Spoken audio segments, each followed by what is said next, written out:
না, জুলাই সনদ নিয়ে তো অলরেডি আলোচনা চলছে দেশে, এবং এই ব্যাপারে আমাদের মধ্যে অলরেডি সিদ্ধান্ত আছে যে ঐক্যমতের ভিত্তিতে জুলাই সনদ হবে, এবং সংস্কারের ব্যাপারেও একই উত্তর আমাকে দিতে হয় যে ঐক্যমতের পরিপ্রেক্ষিতে আমরা সংস্কার এবং জুলাই সনদ দুটাই করব, সকলের ঐক্যমতের পরিপ্রেক্ষিতে সেটা সিদ্ধান্ত নেওয়া হবে, এবং এটা আমি নিশ্চিত এটা খুব কম সময়ের মধ্যে আমরা সেই সিদ্ধান্ত নিতে পারব।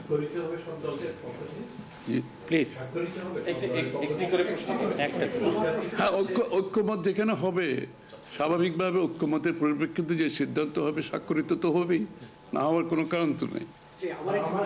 Please please please please please উনি প্রশ্নটি হচ্ছে যে যেটি বারবার যে কথাটি বলা হচ্ছে যে নির্বাচনের একটি সঠিক তারিখ নির্ধারণে আসলে সমস্যাটা কোথায়, একটি সঠিক তারিখ সুনির্দিষ্ট তারিখ। এর কোনো সমস্যাই নাই, আমরা কোনো সমস্যা দেখছি না, কেউ দেখলে পারে এটা ভুল দেখছেন। নির্বাচনের সম্পর্কে আজকে যৌথ বিবৃতিতে আমরা বলে দিয়েছি দুপক্ষই, এবং নির্বাচন কমিশন আমরা আশা করব শীঘ্রই একটা তারিখ ঘোষণা করবে। বিশ্বমানের থার্মিক্স রড, সালাম স্টিল থার্মিক্স, দেশের একমাত্র থার্মিক্স রড। শুধু কি নির্বাচনের কথা হচ্ছে নাকি দেশের রাজনৈতিক পরিবেশে অন্যান্য বিষয় নিয়ে কথা হচ্ছে? সব বিষয়ে আলোচনা তো হবে স্বাভাবিক। আমরা তো নতুন বাংলাদেশ গড়ার প্রত্যয় নিয়ে সামনের দিকে এগোচ্ছি। সবাই আমরা চাই দেশ গড়ার যে প্রত্যয় আমরা নিয়েছি, আমরা ঐক্যবদ্ধভাবে সেই কাজটা করব। শুধু নির্বাচনের আগে নয়, নির্বাচনের পরেও বাংলাদেশ গড়ার যে প্রত্যয় নিয়ে আমরা সবাই ঐক্যমত হয়েছি সেটা আমরা সামনের দিকে এগিয়ে নিয়ে যাব। একজন প্লিজ প্লিজ উনি বলুন। সংস্কার নিয়ে যে দীর্ঘ আলোচনা হচ্ছিল, সেই সংস্কার বিষয়ে বিএনপির পক্ষ থেকে বা তারেক রহমান সাহেবের পক্ষ থেকে আপনারা কিভাবে রিঅ্যাক্ট করেছেন? যে আবার স্যার আমি শুনি, যে সংস্কার নিয়ে যে বর্তমান সরকারের যে একটা বিশাল রূপরেখা তৈরি হয়েছে, একটা বিশাল তালিকা, সেই তালিকা নিশ্চয়ই আজকে আপনাদের সামনে উপস্থাপন করা হয়েছে। যে সংস্কার বিষয়ে আপনাদের মতামত কি, বিএনপি কিভাবে সেটাকে? না না, এটা তো পরিষ্কার, এটা এখানে না বোঝার কোনো কারণ নাই। বিষয়টা হচ্ছে সংস্কার, চিফ অ্যাডভাইজার সাহেব, তারেক রহমান সাহেব, আমরা সবাই একই কথা বলছি, যে বিষয়গুলোতে ঐক্যমত হবে সেগুলোতে সংস্কার হবে, তাই না? তো সংস্কারের বিষয়টা একটা চলমান প্রক্রিয়া, এমন না যে আজ সব সংস্কার এখন শেষ হয়ে যাবে। এটা নির্বাচনের আগেও কিছু সংস্কার হবে যেখানে ঐক্যমত হবে, আর নির্বাচনের পরেও সংস্কার অব্যাহত থাকবে। কারণ আমরা যেই দেশ গড়ার প্রত্যয় নিয়েছি, সংস্কারের প্রয়োজনীয়তা সবাই অনুভব করছে এখানে, সুতরাং আগে পরে সংস্কার চলতে থাকবে। Please please please please. আমার হচ্ছে তারেক রহমান দীর্ঘদিন ধরে এখানে অবস্থান করছেন এবং স্বরাষ্ট্র উপদেষ্টাও বলেছেন ওনার দেশে ফিরতে কোনো বাধা নেই। ওনার এই ব্যাপারে কোনো আলোচনা হয়েছে কিনা বা কবে দেশে ফিরতে পারে?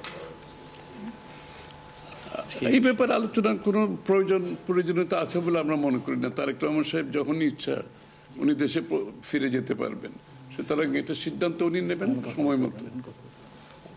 আমি একটা প্রশ্ন করতে চাই। আমার প্রশ্ন আছে যে শেখ হাসিনার যে এই যে হত্যাযজ্ঞ, সেই হত্যাযজ্ঞের যে বিচার প্রক্রিয়া, সেই বিচার প্রক্রিয়ার সাথেও কিন্তু একটা বিষয় জড়িত। তিনি বলেছেন যে তার সময় অর্থাৎ নির্বাচনের আগেই শেখ হাসিনার যে বিচার প্রক্রিয়া তিনি শেষ করতে চান এবং পরবর্তীতে তাকে ফিরিয়ে আনার ব্যাপারে তিনি সিদ্ধান্ত নেবেন। এই ব্যাপারে আলোচনা হয়েছে কিনা, এবং যদি সেটা হয়ে থাকে তাহলে সেটাও এই নির্বাচনের রূপরেখার সাথে এটা কোনো প্রভাব ফেলবে কিনা? যৌথ বিবৃতিতে এর উত্তর দেওয়া আছে। সংস্কার এবং বিচার দুই বিষয়ে পর্যাপ্ত অগ্রগতি কথা বলা হয়েছে, এবং আমরা মোটামুটি কনফিডেন্ট যে এই অগ্রগতি আমরা নির্বাচন আগেই দেখতে পাবো। সম্পন্ন করা যাবে। রাজনৈতিক দল এনসিপি নির্বাচন কমিশন সংস্কার ছাড়া নির্বাচনে যাবে না বলে ঘোষণা করেছে। এই ব্যাপারে এখানে আলোচনার কোনো সুযোগ আছে বলে আমি মনে করি না। এটা স্যার বলেন কি হয়েছে?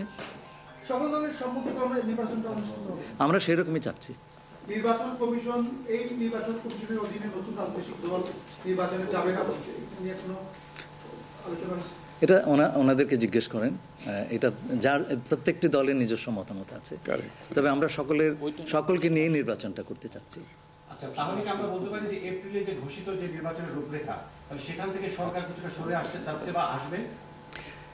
যৌথ ঘোষণায় এই বিষয়টি সুস্পষ্টই বলা আছে। আপনারা শুনেছেন, যদি সকল কাজ সময় মতো আমরা করতে পারি এবং বিচার ও সংস্কারের ব্যাপারে পর্যাপ্ত অগ্রগতি হয়, তাহলে নিশ্চয়ই সেটা করা যেতে পারে। এখানে আমি একটু অ্যাড করি যে ইয়ের সাথে, যে মিটিংটা প্রথমে আমাদের দুই সাইডের ডেলিগেশনের সাথে হয়েছে এবং পরবর্তীতে 1 to 1 ওনারা দুজনে দীর্ঘ সময় আলোচনা করেছেন। আপনারা কি সন্তুষ্ট কিনা? নিশ্চয়ই সন্তুষ্ট, নিশ্চয়ই সন্তুষ্ট। শুধু আমরা তো বলছি নির্বাচনের আগে নয়, নির্বাচনের পরও দেশ গড়ার ক্ষেত্রে আমরা সবাই একসাথে কাজ করতে হবে, নতুন বাংলাদেশ করতে হবে। আর সন্তুষ্ট না হলে তো যৌথ ঘোষণায় আসবার কথা নয়। এখন যে বিচার প্রক্রিয়া চলছে বিগত সরকারের যেগুলো, আপনি একবার কোশ্চেন করেছেন প্লিজ। না না, আরেকটা লাস্ট কোশ্চেন নিব, লাস্ট একটা কোশ্চেন নিব। জি, জাতীয় ঐক্যমত্যের সরকার গঠনের বিষয়ে কোনো আলোচনা হয়েছে কি? না, এটা তো নির্বাচন পরবর্তী সিদ্ধান্ত, যারা নির্বাচিত হবে তাদের সিদ্ধান্ত, সুতরাং এখানে তো আলোচনা হওয়ার কিছু নাই। Thank you.